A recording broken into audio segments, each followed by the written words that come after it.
Hi everyone! So I'm back with another video, and this one is on the number one problem I see in manuscripts, which is pace. So most manuscripts are fine. They're just maybe a little bit boring. There's a huge difference between fine and something that can sell. And that is something that most readers can't pick up. So if you're sending out your manuscript and you're getting silence, vague rejections, it's probably because your manuscript is technically fine, but it's not keeping anyone on the edge of their seat. And the reason why I, as an editor, am so good at pace is because I cut my teeth on thrillers, on crime fiction. So I've always literally been on the edge of my seat. And then when I transferred my skills to other things, I made sure that that driving pace was still there, even if someone isn't standing over any of the characters threatening to kill them. So it still feels like you want to turn the pages, turn the pages. And that is what makes something truly commercial and something able to sell. So how does a normal person make their manuscript commercial? You make sure that you are not boring your readers. And how do you do that? First of all, where does your story start? Most books start too late. Most manuscripts. Most books that are published, please know that those are the end credits. You'll never see how much work went into them to make them publishable. So if you feel like, oh my goodness, I'm never going to learn, this is just a side note, don't worry. Everyone has to learn. You're learning too. It's great. The only problem is when you stop learning. So where does your story start? That's the first question you need to ask yourself. There's a spark that should start the plot.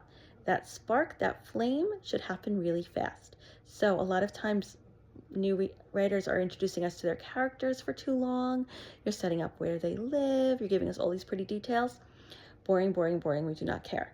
Unless it's something truly literary, we don't care. What we want is for you to start the story. All of that description, all of the conversations between characters, all that extra detail should be woven around true action that moves the story forward. So if that is a romance, for example, you want the meet cute to happen ASAP. If it is a thriller, you want the first clue, the first dead body, whatever, to happen fast. Because that is the spark that starts the thread of the plot. And ideally, every next plot point also happens fast. So it's almost like a thread that's pulling us through. One big thing that I do is when I get a manuscript from authors, sometimes I tell them, let's talk about what the plot is, and then let's look at all of your chapters and figure out how they connect to that plot and what you can cut and what you really need and what you don't, because there's just a lot of extra fluff sometimes. And those can be in the form of info dumps, when you give us tons and tons of info that we don't need, laundry lists, when you're almost like listing details that aren't important to moving the story forward.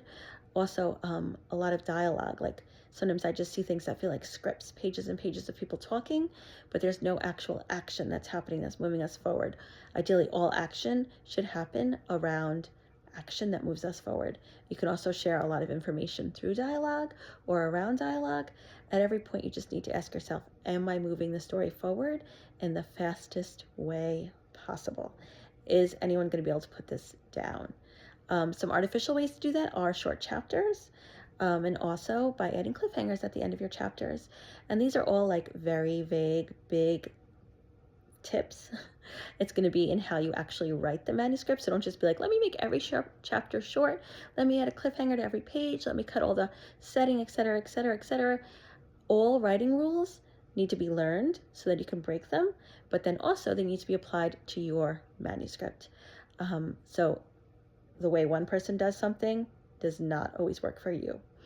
That's basically what I want to tell you about pace. I try to make my videos short too, because I don't want to spend hours and hours watching anything, and I don't know if you do either. But if you have any specific questions, you can always email me. But just know that you want to make sure that you are not boring your readers. So when your beta readers say your book is fine, you also want to ask them, well, over what time period did it take you to read it? Did you find yourself putting it down a lot? Did you find yourself not wanting to go to bed because you were reading it? Give me an idea of your mindset when you were reading. Maybe there were parts that were boring. Those are all questions you can ask if you can't, especially if you can't hire a professional editor like me, whose really only big concern is pace. We can fix everything else so easily. I just want to make sure the story moves. So until next time, happy writing, and I'm always here if you need me.